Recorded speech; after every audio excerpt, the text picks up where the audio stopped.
Bueno, mi nombre es Diego Urquilla, soy obstetra, no sé si ya alguna presentación habíamos hecho al principio de la cursada. Y bueno, estoy acá en la cátedra desde el... retomé este año en la cátedra, había estado en la pandemia. ¿Ustedes ya en algún momento ya vieron EPOC? ¿Poquito? No muchito. Ok, bueno, entonces vamos a verlo no tan rápido, la fisiopatología, la epidemiología. Digo porque es todo un tema, la fisiopatología, y después tenemos la farmacología. Pero si les sirve, hacemos bien punto por punto. Bueno, ¿qué es? Es una obstrucción al flujo, ¿sí? Es reversible, es progresiva, generalmente no se mantiene estable, sino que tiene un deterioro progresivo, generada por una reacción inflamatoria persistente que causa una lesión en el tejido natural del pulmón, ¿sí?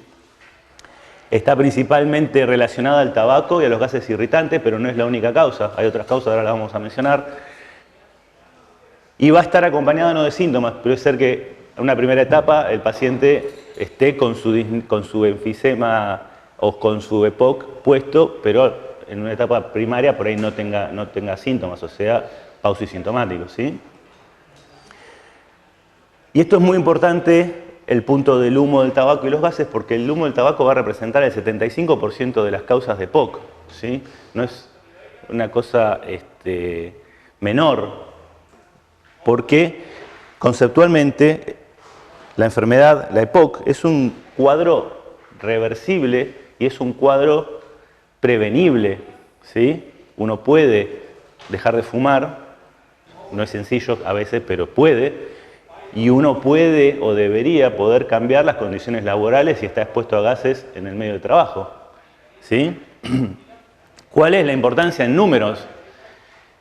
Fíjense que del 2000 al 2016 pasó de cuarta causa de muerte a tercera causa de muerte, ¿sí?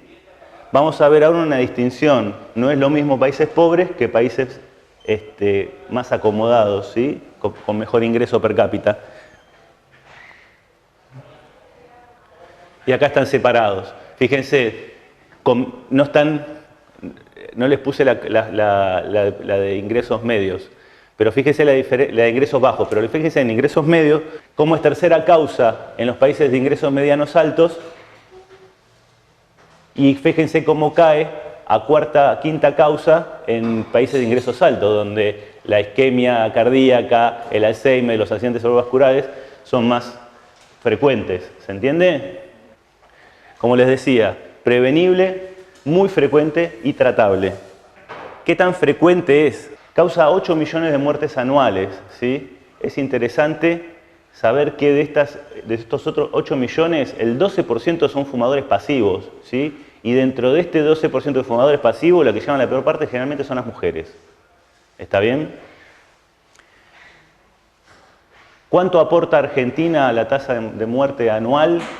47, 49 mil personas muertas al año. ¿Está?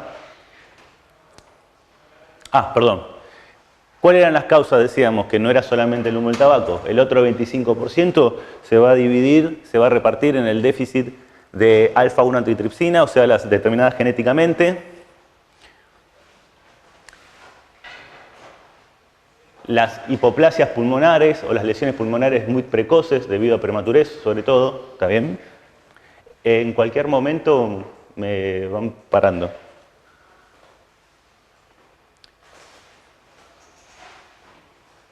El humo del tabaco y la exposición, esto es lo que decíamos que va a causar el 75%, ¿sí?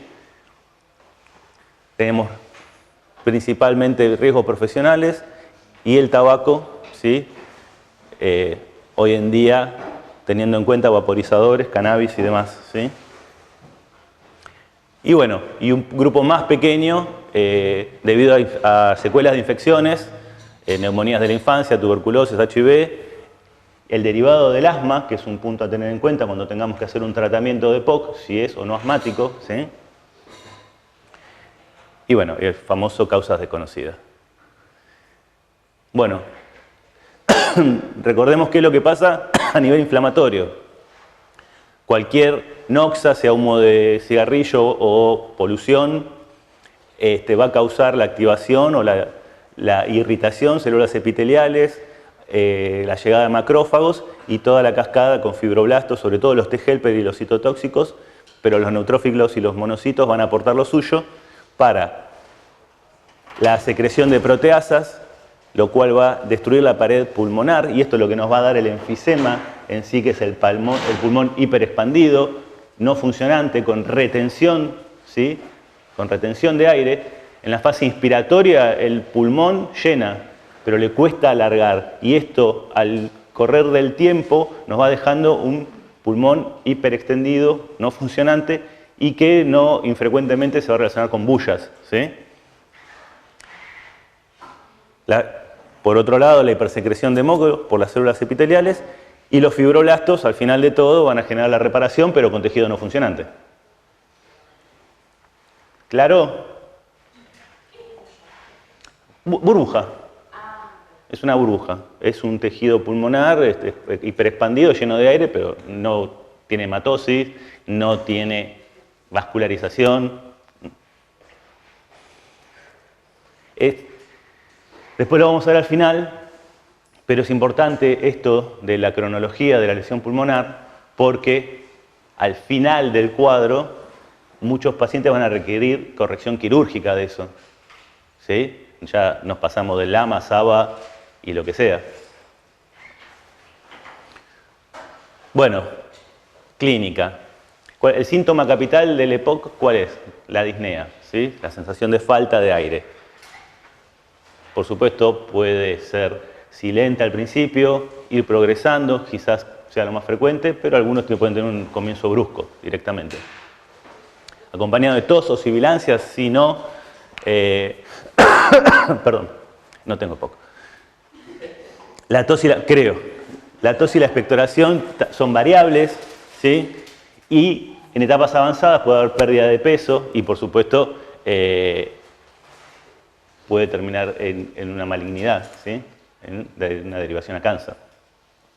¿Qué tipo de paciente nos vamos a encontrar? Bueno, un paciente que no, con sensación de falta de aire, ¿sí? Con este malestar, con estas facies de desasosiego, un tórax en tonel, por esto que hablábamos del pulmón hiperexpandido, del enfisema, ¿sí? La fase expiratoria es prolongada porque ingresa, pero le cuesta salir. Y actitudes que favorezcan la respiración con los músculos accesorios de la respiración. O sea, mete mano a todo para poder mantener la oxigenación, ¿sí?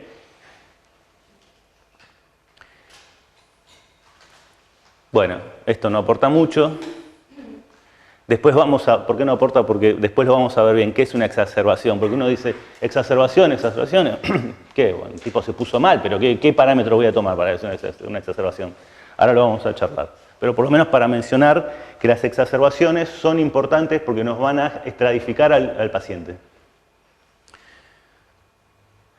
Entonces, ahora yendo a la terapéutica, hasta acá, ¿cómo venimos?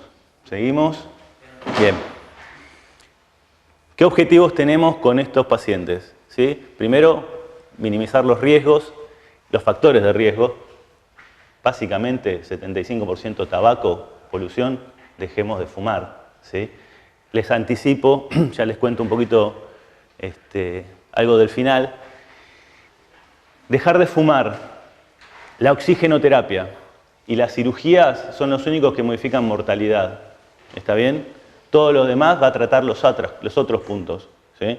Pero ¿cuál es el problema? Salvo dejar de fumar, que sí reduce la mortalidad, por lo menos si se pudiera, antes de la lesión grave, la oxigenoterapia y las cirugías son de fases muy avanzadas de la enfermedad. ¿Está bien? Reduce la mortalidad en un estadio donde la mortalidad es alta. ¿Se entiende? No es gran negocio, ¿sí? Bueno, ¿cómo vamos a diagnosticar la EPOC? Bueno, básicamente con la espirometría, ¿sí? La espirometría, ¿cómo se hace? Post-broncodilatador, ¿sí? Cuando la relación BEF1 con la capacidad vital forzada nos da de 70 o por arriba, está bien, ¿sí? Por debajo, bueno, ahí dice, leve es mayor al 80, pero el corte está en 0,70, ¿se entiende, no? Y con eso lo vamos a estadificar. Una de las guías más importantes para estadificación y recomendaciones de tratamiento, con las limitantes que siempre hacemos en la cátedra de cuáles son las limitantes de una guía, ¿sí? Eso lo van visualizando, ¿no? Cuál es la intención que tenemos en la cátedra de que ustedes se vayan llevando el concepto, ¿no? ¿Cuál es una información de primera mano, un buen estudio, ¿sí? Que compare una población con otra población y nos dé un resultado? ¿Y qué es una guía? Entienden que tiene limitaciones que durante el transcurso del año van a ir desarrollando habilidades para discernir, ¿sí? Pero en la práctica diaria las guías son útiles, ¿sí? Siempre tenemos que tener una lectura crítica, pero son útiles. Hecha esta aclaración, gran parte de todo lo que vamos a charlar está basado en las guías, sobre todo la guía Gold y algunas que otras guías que pueda haber de Nación, ¿sí? o de España. Así que bueno, ¿se entiende el diagnóstico? ¿Vamos bien? Seguimos. Hasta este año, esta era la estadificación, la estratificación de pacientes según la guía GOL o según los consensos internacionales, porque acá es todo bastante homogéneo, ¿sí? Diagnóstico confirmado, postbroncodilatador, 70% o menor. Vamos a valorar la gravedad, ¿sí? Si tenemos, no es lo mismo tener 70 que tener 30 de capacidad vital forta de BF1, ¿sí? ¿Se entiende? Entonces, si tenemos menos de 30, estamos en el 4, 30 a 49 y así sucesivamente. Y luego acá se complejiza un poco, pero no es tan difícil. Ahora se los voy a mostrar. Estas son las exacerbaciones, ¿sí? Si tenemos mayor a 2, mayor a 1, con hospitalización, 0 o ninguna exacerbación, todo sin hospitalización. Entonces, nos daba 4 grupos a tener en cuenta con 4 enfoques distintos de tratamiento. Pero esto también se relacionaba con unos cuestionarios que ahora les voy a mostrar sobre cómo es la disnea del paciente, ¿sí? La modificación del 2023 es esta. Continúan las exacerbaciones, el ingreso hospitalario, eso es igual, el cuestionario queda igual, pero C y D se transforma en E, ¿sí? Con las recomendaciones para usar los anticolinérgicos y los bloqueantes beta. Y en algunos casos los corticoides. ¿Seguimos? Estos son, de acá salen el MRC, que es el Modified British Medical Research Council, nada, cuestionarios, 4 puntos. Abajo el CAT. El CAT era COPD Assessment Test. Es la prueba de diagnóstico del EPOC, ¿sí? Ahí está el Assessment Test. ¿Está bien? También puntuación del 1-5 para nunca toso, siempre toso, mucosidad, ¿sí? Opresión. ¿Está bien? Esto de memoria no hace falta que lo sepan, pero tienen que saber de dónde surge esa puntuación que está ahí abajo. Con respecto a que no todo es tabaquismo y o polución, se pueden hacer pruebas de déficit de alfa-1 antitripsina y para valorar digamos, el impacto de la enfermedad sobre el paciente tenemos la radiografía, la tomografía, la gasometría, biomarcadores. ¿Están familiarizados con la PCR, la procalcitonina? ¿Saben para qué es? ¿Son reactivos de fase infecciosa? ¿Nos pueden hablar de sepsis y otras cosas? Perfecto. Bueno, después la saturación creo que en algún lado lo tenemos, pero es para el final. Donde tenemos que tratar de no llegar, ¿no? Por supuesto. Bien, entonces esto es el concepto de exacerbación, ¿sí? Es un evento con disnea, tos, esputo, que empeora en menos de 14 días. Acompañada, o no, con taquicardia, taquipnea, ¿sí? ¿Debido a qué? A un aumento de la inflamación o una infección sobreimpuesta. Bueno, y ahora entrando a cuáles son las indicaciones o las recomendaciones para el tratamiento farmacológico, ¿sí? Vamos a ver un poco más acotado, ¿no? Porque en asma se vio mecanismo de acción de anticolinérgicos y de beta bloqueantes, ¿sí? Sobre qué actúa cada uno. Está claro, los beta 2 no van a actuar sobre el músculo liso, sobre otros receptores celulares que contribuyen a la inflamación y demás. ¿Se entiende? El que no entiende diga no. Bárbaro. Bueno, las recomendaciones son: los de acción corta, tanto beta bloqueantes como anticolinérgicos, se usan solamente para la disnea ocasional o síntomas agudos, ¿sí? Aquel paciente que tiene realmente muy poca sintomatología o una exacerbación que necesita un fármaco de acción de inicio temprano para resolver rápidamente el cuadro, pero no como, digamos, un tratamiento de mantenimiento, ¿sí? La preferencia es usar de larga duración, beta bloqueantes o antimuscarínicos, ¿sí? Y esto sí está aparentemente, esta es la parte de la guía donde uno dice, bueno, tengo que hacer una investigación más profunda, a ver de dónde surge que realmente tengan más o no, pero bueno, nosotros tenemos que hacer las dos cosas, las recomendaciones y saber que tenemos que ir a buscar los comparativos. La recomendación son los LAVA y se recomienda ya directamente empezar con terapia doble, ¿sí? Un LAVA más un LAMA. Si el paciente ya venía con una monoterapia, porque esto quizás algunos pacientes ya vienen tratados desde antes con un solo broncodilatador, ¿sí? Si están estables, por ahí lo dejás, pero si hay un aumento de los síntomas, pasas a terapia doble. Parecería estar visto que de ellos dos, el que mejor tiene, ¿cómo decirlo?, más prevención de exacerbaciones y modificación de los síntomas es el LAMA, ¿sí? Y por supuesto, ya lo venimos charlando desde asma, la vía de administración es la inhalada, ¿sí? Punto interesante, tienen que saber qué recomendaciones darle al paciente para inhalar, ¿sí? ¿Qué diferencia hay con el espaciador, el no espaciador? ¿Sí? ¿Qué ventajas tienen? ¿Por qué se utiliza esto? ¿Sí? ¿Dijiste LAVA o LAMA? Tendría que haber dicho, ¿para? ¿Prevenir exacerbaciones? Dije LAVA es LAMA. No, escucho que es LAMA. LAMA. Igual está bien escrito, quizás lo dije mal, pero está bien escrito en la diapo. Bueno, nada, repaso de antagonistas de los receptores muscarínicos. Nosotros principalmente van a tener una acción M3, algunos tienen acción M1 y algunos tienen acción M2, ¿está bien? Pero sobre el músculo liso es principalmente el M3, ¿sí? A través de la GQ y el aumento del IP3 y del calcio.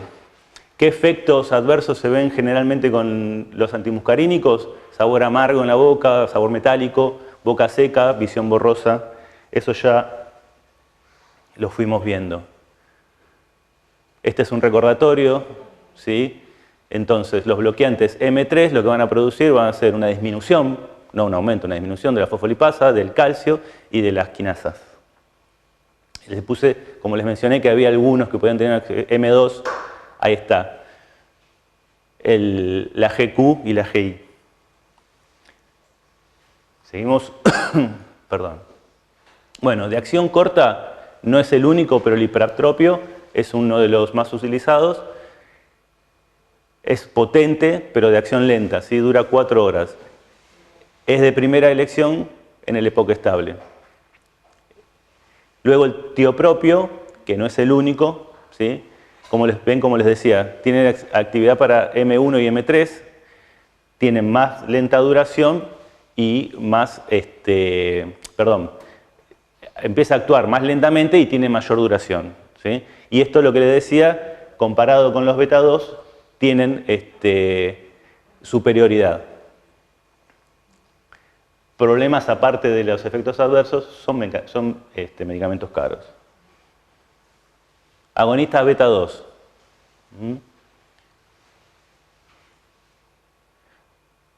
AMP cíclico, toda la cascada de acontecimientos.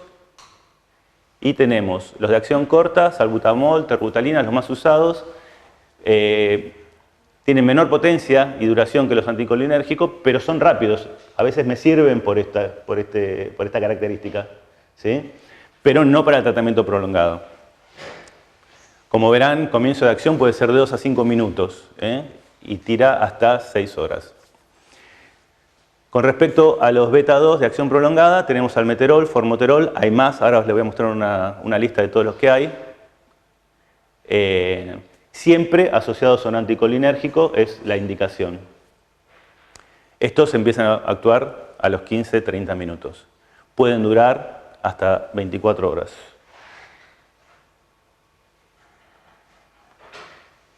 A tener en cuenta tanto los antimuscarínicos como los beta bloqueantes, y es uno de los problemas que hay que tener en cuenta siempre, todos aumentan el riesgo de eventos cardiovasculares.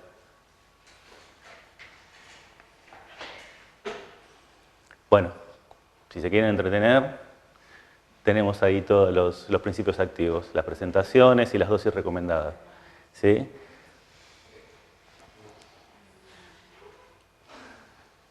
Pensé que se iba a ver mejor. Pero bueno, más o menos ya los conocían. De acá el umeclidinio, el oloalterol, indacaterol, todas esas cosas, ¿les suena?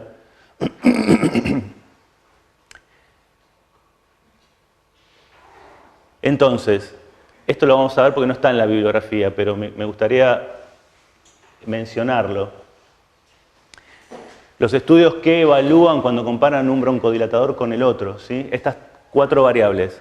El volumen expiratorio forzado al primer segundo, con un aumento de 100 mililitros, es la relevancia. El índice transicional de disnea, el aumento en una unidad. Y el cuestionario St. George. Y después, utilizando distintos parámetros, la tasa de exacerbaciones. Nada, rápidamente. Estos son los estudios donde se compararon la combinación lama-lava con lava, lama-lava versus lama, ¿sí? El EPAR. Luego tenemos abajo lama-lava versus lava, el Illuminate, el NICE, ¿sí? El AFFIRM. Nada, para que les suene de dónde deberían haber salido la información para generar las guías, ¿sí? Esto era para... No lo puse, pero esto era para BEF1. Esto es para disnea transicional. Esto es para exacerbaciones.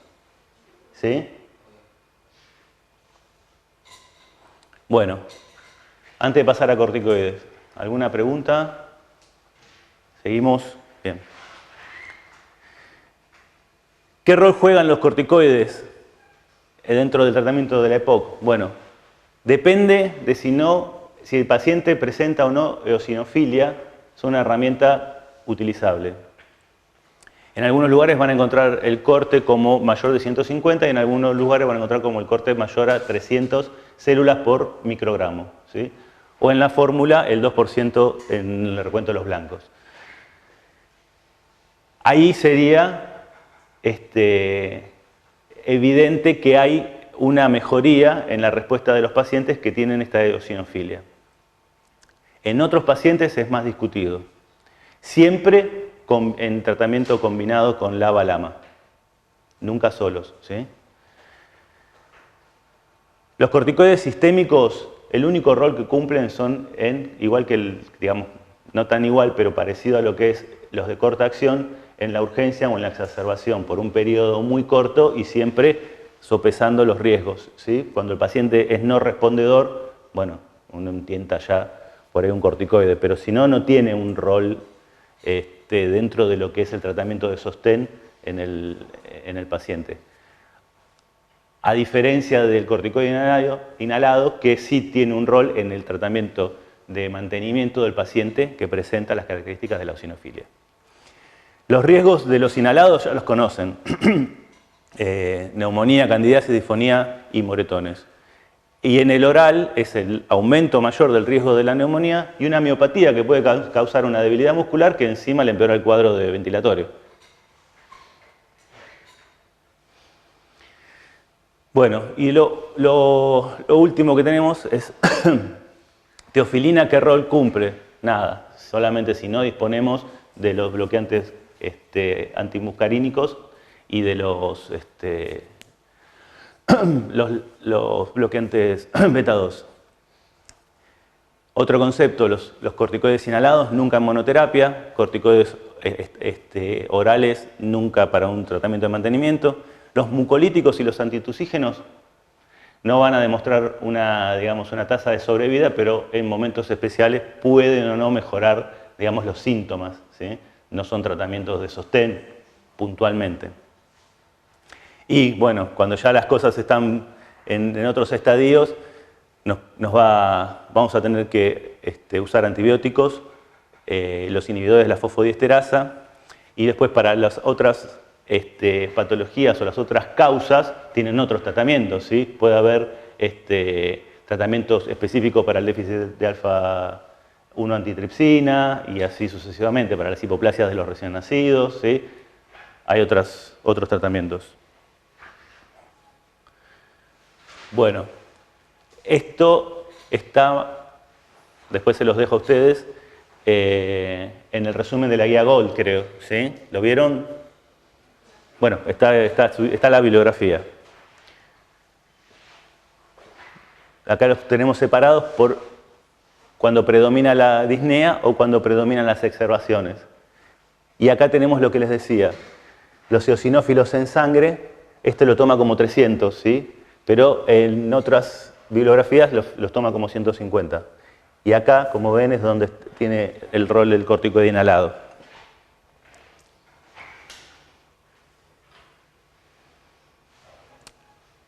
Bueno, y lo que les decía, los inhibidores de la fosfodiesterasa con el BF1 menor de 50 y bronquitis crónica, y en los exfumadores la citromicina también tiene un rol.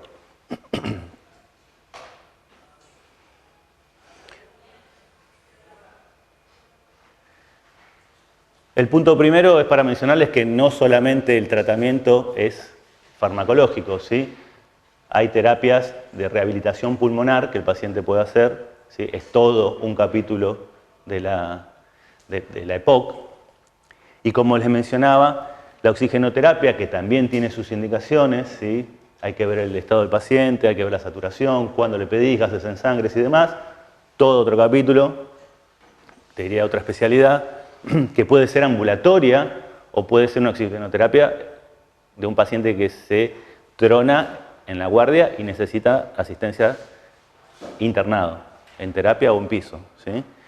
Y por último, cuando la etapa histológica ya del pulmón nos da estos enfisemas, estas partes no funcionantes o bullas o lo que sea, el tratamiento lo pueden encontrar como de reducción pulmonar o los ingleses, los americanos le dicen debulking, ¿sí? Y nada, esto les mencionaba, dejar de fumar, oxigenoterapia y la reducción quirúrgica pulmonar son los únicos 3 puntos que reducen mortalidad. Todo lo demás reducen síntomas, exacerbaciones y demás, ¿sí? Bueno, vacunas.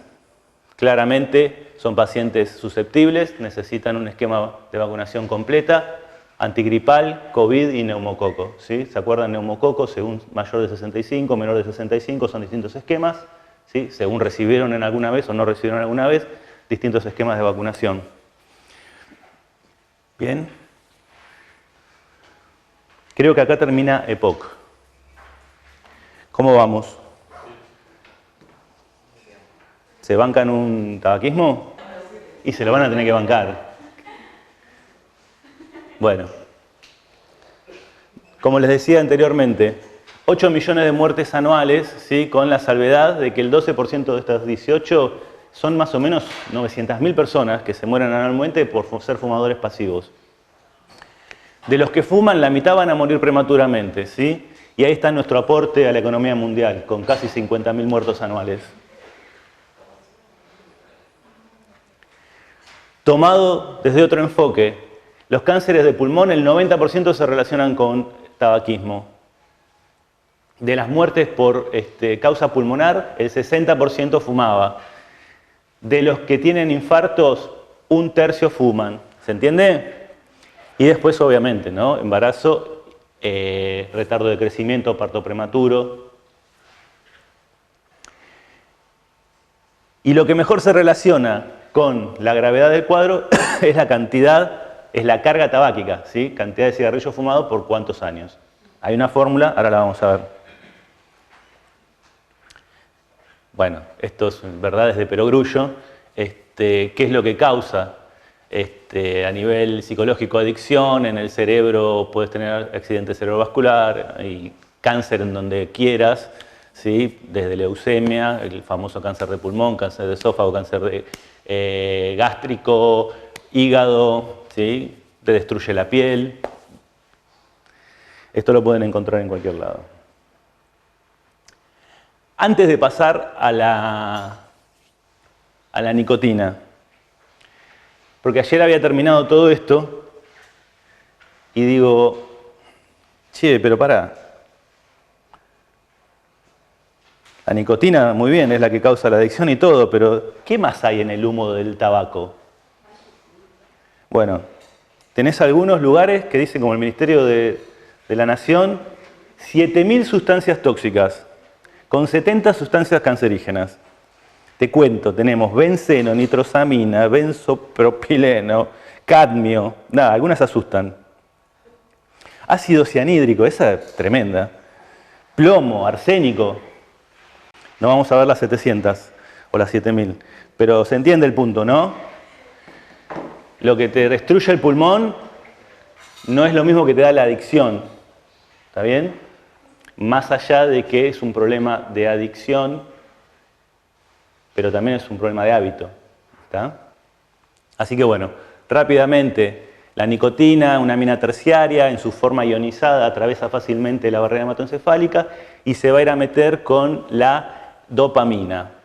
El doctor no va a tolerar este tipo de veloz introducción al funcionamiento, pero bueno, no creo que haya tanto tiempo como para hablar bien de todo el circuito de la dopamina y demás, pero lo vamos a mencionar, ustedes lo van a tener que saber un poco más profundamente, ¿sí? Y una cosa interesante, ¿cuánto tiene de nicotina cada cigarrillo? ¿Sí? De 1 a 2 miligramos. ¿Está?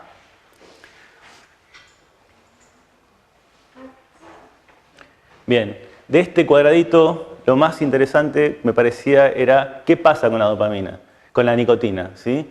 Entonces, la dopamina se va a encargar de darnos placer, supresor de apetito. La noradrenalina nos va a mantener despiertos. La acetilcolina, mejoras cognitivas. Es un veneno.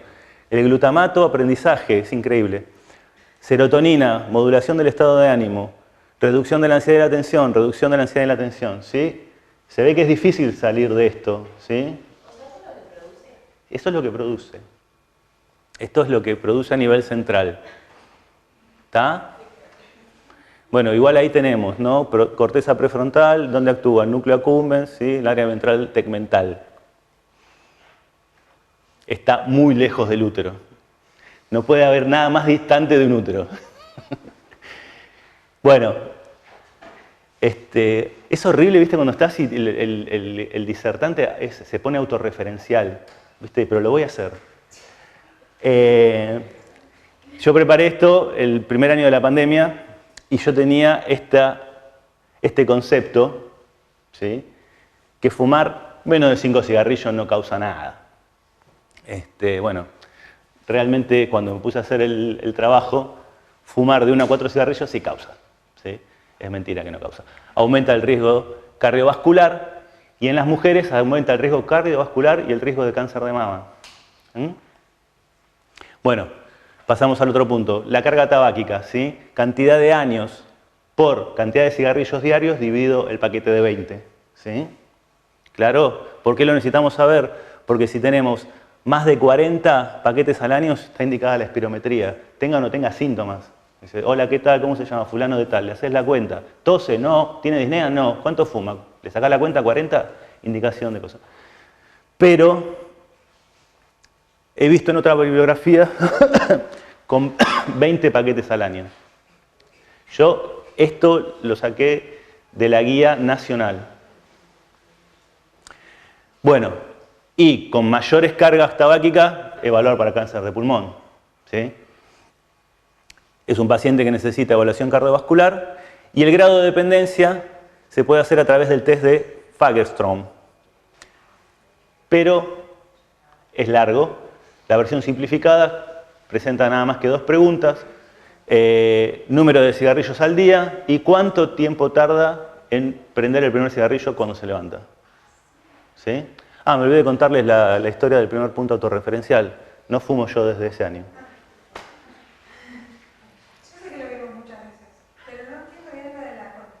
¿La cuenta? Sí. Porque no entiendo lo de los paquetes, porque se viene paquete de 10 Porque tenés que poner los cigarrillos al día, hacelo con números. Un tipo que fuma 16 por 5 años, es 16 por 5 dividido 20. No, hacé la cuenta y ahí vas a saber cuánto. A ver, ¿alguien tiene la calculadora? ¿Cuánto da eso? 16 por 15 años dividido 20.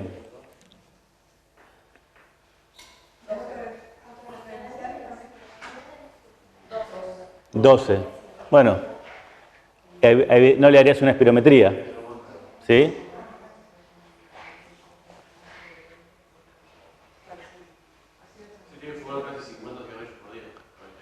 Depende de cuántos años, porque, a ver, el que fuma muchos cigarrillos al día le va a dar 40 rápido. Y el que fuma pocos, pero hace 25 años, también le va a dar la cuenta, ¿sí?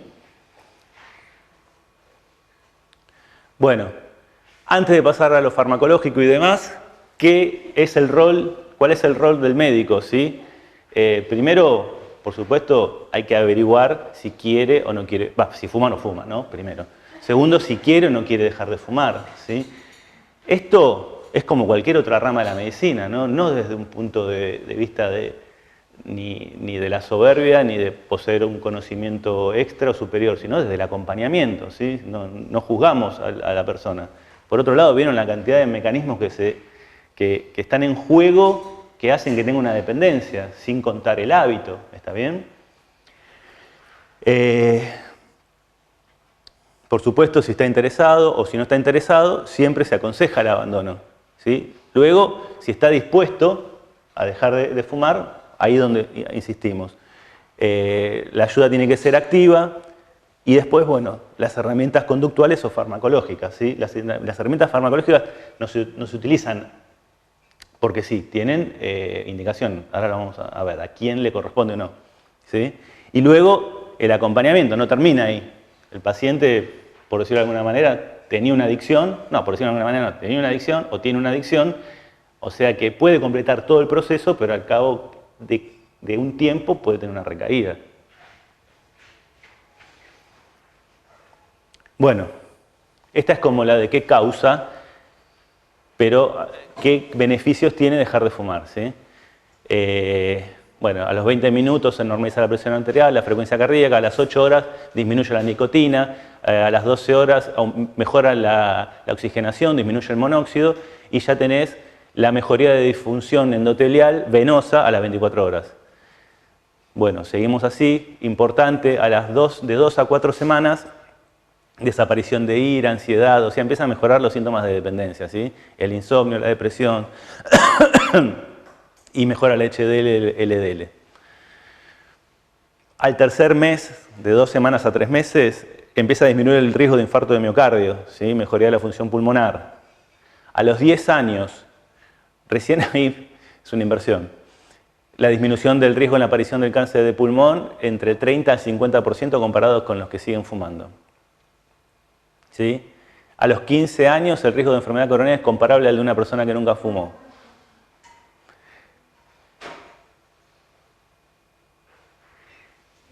¿Qué pasa o qué ha pasado con estas personas? O sea, de los que fuman, la mitad te va a decir que ya intentó dejar de fumar. Y no todos, o sea, gran parte fracasa.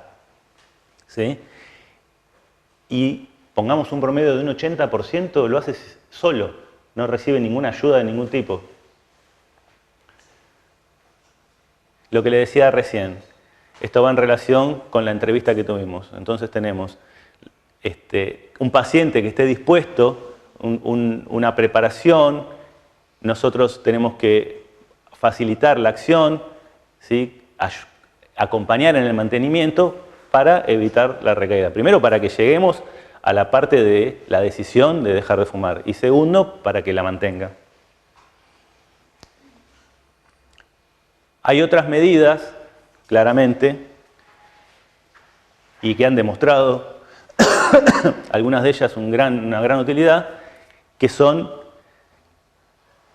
que algunas exceden, por supuesto, a la medicina, por ejemplo, que los alimentos tengan un rombo negro o que la ley de tabaco exista, si bien es un problema de salud, es algo que nos excede. O sea, o por lo menos tenemos la misma responsabilidad que, digamos, o un poquito más por ser profesionales, pero digamos, somos parte de la población, del electorado, es otra cosa, ¿sí? A ver, ¿por qué los países desarrollados tienen menos EPOC y se mueren de accidente cerebrovascular, de viejos o de Alzheimer? Y los pobres se mueren con el EPOC, ¿sí? Porque están más desprotegidos legalmente. Para mí, por lo menos, es bastante claro, ¿sí? En cuanto a alimentos, ¿sí? Lo mismo podría pasar con la epidemia de sobrepeso y diabetes, ¿sí? Una voluntad política, y yo creo que suma mucho. Entonces, la ley nuestra, la 26687 de control de tabaco, ha demostrado que en los lugares donde se trabaja, en los lugares públicos, ha disminuido considerablemente solo esa acción la exposición y sobre todo protege mucho a los fumadores pasivos, ¿no? Luego, los apoyos no médicos, los materiales de autoayuda, la vía telefónica, internet, hoy por hoy telefónica me parece raro, y la actividad física. ¿Por qué echamos mano a la terapia farmacológica? Primero porque hay que pelear contra todo este sistema de liberación de dopamina, y aparte porque está visto que duplican o triplican la probabilidad de éxito de dejar de fumar, ¿sí? Por supuesto, es imposible decir, bueno, tomate este comprimido y nos vemos en un año que vas a dejar de fumar. Es un abordaje mucho más complejo, ¿no? Entonces, como le decía, a todos no, ¿a quiénes? Acá volvemos al 3 de Fagerström. Los fumadores de alta dependencia, ¿sí? ¿Cuáles eran? Los que tenían una cantidad de cigarrillos muy alta o los que se levantan y antes de la media hora se prenden un cigarrillo, ¿sí? El que fuma 15 en la primera media hora y vamos a incluir a aquellos que solicitan y ya tuvieron intentos y tuvieron recaídas. Bueno, resume todo lo que vamos a ver ahora, sobre todo resume la posología, ¿sí? Los parches de nicotina, los chicles de nicotina con su dosis, el bupropion de 150 a 300 miligramos y no está la vareniclina. Ahora vamos a ver por qué.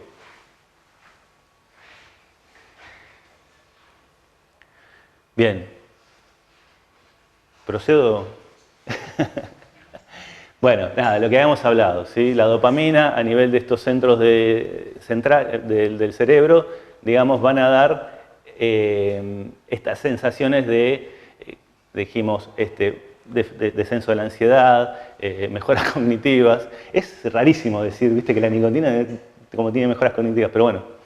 Y en este circuito, los parches de nicotina, la vareniclina y el bupropion van a tender a morigerar, ¿sí? Los síntomas de la supresión nicotínica.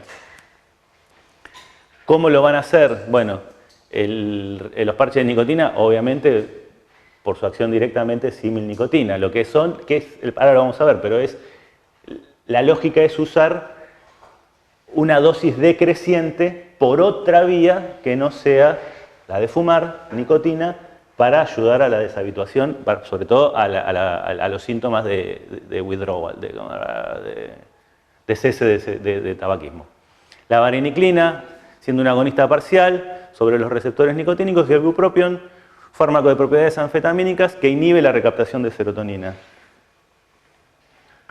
Bueno, ¿cuál es la lógica? Le decía, de los parches de nicotina son dosis decrecientes por una vía distinta al consumo del cigarrillo. Chicle, spray nasal, en forma y cantidad suficiente, esto es personalizado, para que disminuyan los síntomas y se consiga la deshabituación, ¿sí? Como les decía, vienen en parches, chicles, comprimidos, cada uno con sus dosis que estaban explicadas anteriormente. En términos absolutos, comparados con placebo, hay un 6% más de éxito, ¿sí? Sobre todo en los pacientes que usan spray nasal, ¿sí? El problema del spray nasal es que puede generar una dependencia al spray nasal. También está visto que cuando se los combina, un chicle, un parche, tienen aumento de la tasa de éxito. ¿Sí? Pero no están exentos de tener sus efectos adversos, ¿sí? Por ejemplo, si estás con chicle, te puedes tener dolor mandibular, irritación de la mucosa oral, los parches pueden provocar eritema y picor. No sé si, ahora me pregunto si fue una buena elección picor. Bueno, sistémicos, los que están derivados de la inhalada, puede ser molestias gástricas, alteraciones del sueño, palpitaciones, cefaleas, náuseas, mareos, sudoración, mialgias, nerviosismo. Consulta, ¿esta parte sobre el parche y chicle son de venta libre? Muy buena pregunta, no lo sé. No lo sé. Tengo entendido que los parches, o sea, todos son de venta libre, menos el spray. Mira. El spray está recetado por un médico. Igual le subimos una guía del ministerio y ahí hace esta referencia, pero de haberla leído me suena que era solamente el spray. Che, hace frío, ¿por qué hiciste apagar el aire acondicionado? Eso es una venta libre. El spray tiene receta médica. Hace frío.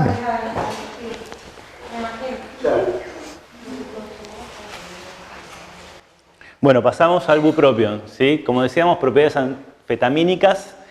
Inicialmente no fue comercializado para la terapia de sustitución, sino,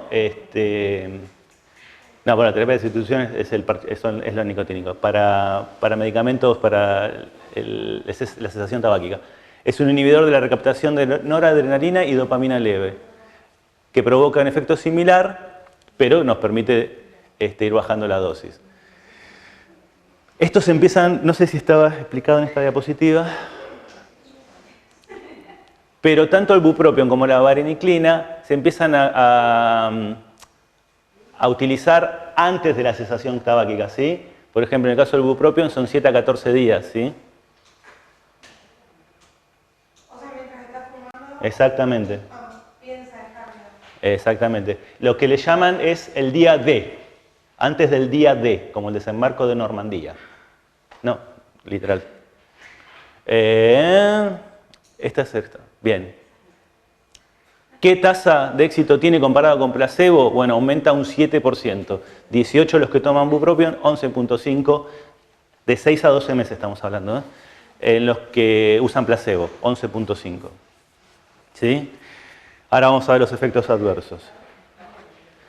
Tenemos alteraciones gastrointestinales, boca seca, insomnio, ansiedad, cefalea, bueno, malformaciones cardiovasculares congénitas y síntomas neuropsiquiátricos graves, hostilidad, agitación, depresión, inanición, comportamiento suicida. Ahora vamos a ver otra parte que es el estudio Eagles, el ensayo Eagles, pero terminemos primero con estos medicamentos.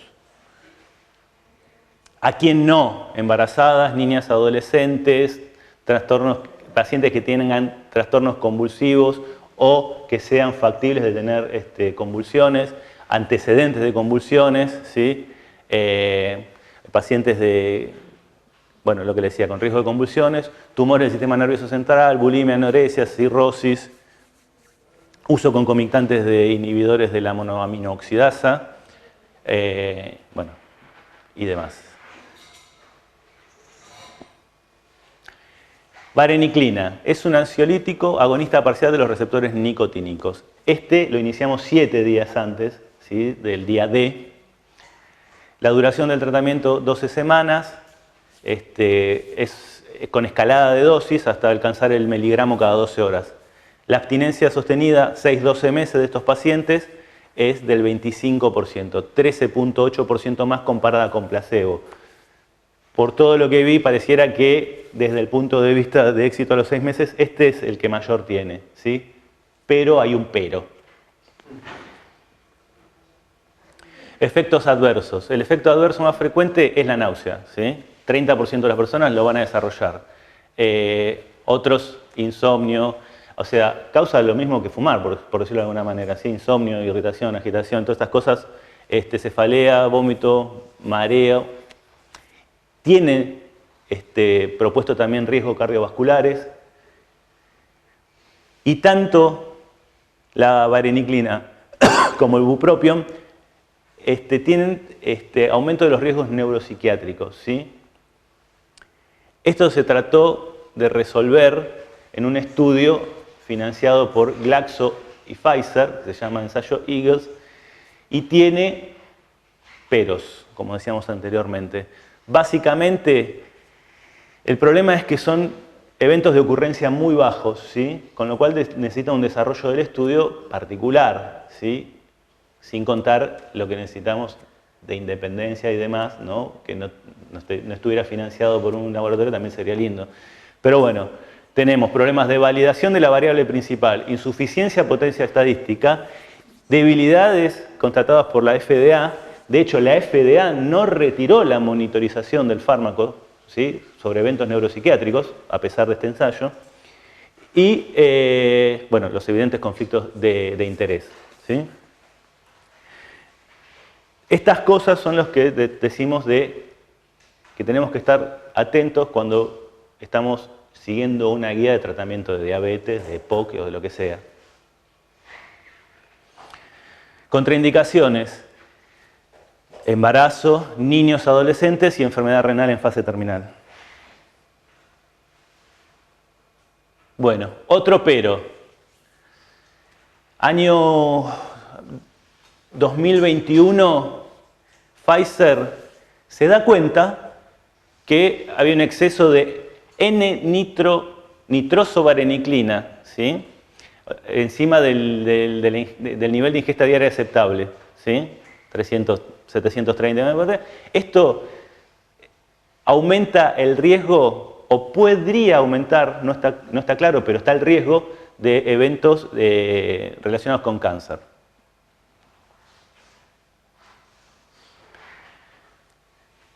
Por eso no está en el algoritmo anterior la vareniclina, ¿sí? Aunque hay otros laboratorios que lo siguen comercializando. Yo por lo que estuve viendo en Argentina no hay. No, lo tenía Pfizer y caso no se consume. Bien. Pero no te lo puedo garantizar. Perfecto.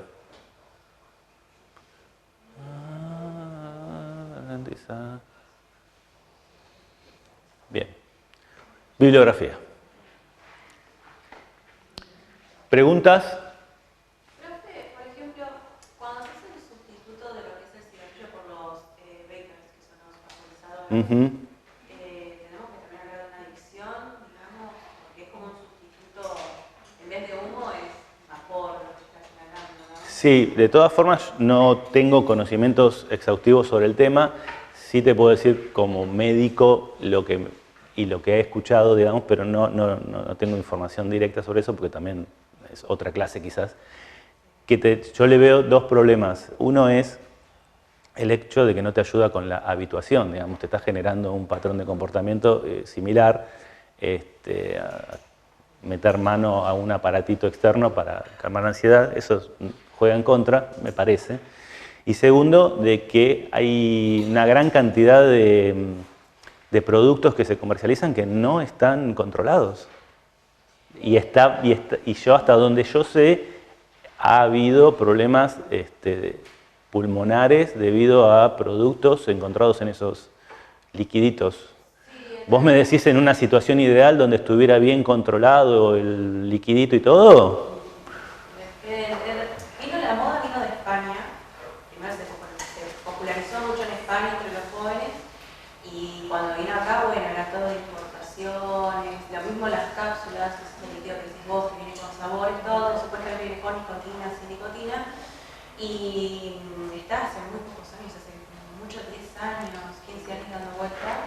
Y en España ya hubo resultados de que humedece el pulmón y chicos por ahí de 30 años tienen una neumonía como si tuvieran VIH y en realidad era tan progresivo el uso que se encapsula todo en los pulmones. y hablaban de que allá lo habían promocionado en su momento mucho porque no era humo. Está bien, pero a ver, yo tengo la misma información que vos, pero lo que falla es el organismo controlador, digamos, ya no es ni un problema de farmacología, es el organismo controlador el que falla. En Argentina está, digamos, no están aprobados, o sea, por eso digo, no tampoco lo menciona, o sea, no hay aprobación del uso de pero se usa mucho. Es decir, digamos, que se use, no quiere decir que muchas cosas se usan mucho, Sí, pero en realidad no tiene aprobación. Es más, en la guía del ministerio que le pasamos es larga, pero si quiero coger las partes, habla también en una cuestión de esto, donde menciona claramente que no tienen una aprobación para este uso. Después alguien lo use, bueno, esa cuestión de que decir usar. Responsabilidad. También lo que decía mucho es que vos no puedes regular la cantidad de nicotina, que ese es el mayor problema. Entonces, no se sabe cuánta nicotina estás consumiendo. Como son gotitas y meter lo que querés, toda esa cuestión, es como que genera un gran problema. Porque vos tenés mucha nicotina. Es la misma información que comparto yo, pero no. Con esto, digamos, se puede sacar un poquito más de lo del ministerio, pero no está aprobado, digamos. No, pero como hacía varios años se lo hablaba como un reemplazo de cigarrillo. Y bueno, fue por esa moda que vino acá a la Argentina. Y hay mucha gente que es fumadora, pero tiene electrónico, cigarrillo electrónico. Claro. Y se lo usan como reemplazo. No. Sí, bueno. No es reemplazo de nada, es lo mismo. Pero bueno. Sí, digamos, el ciudadano no está protegido claramente en varios aspectos. Hemos tenido hasta venta de vinos con alcoholes no aptos para seres humanos en Argentina, así que, digamos, es difícil. Así que bueno, están liberados si no tienen ninguna pregunta.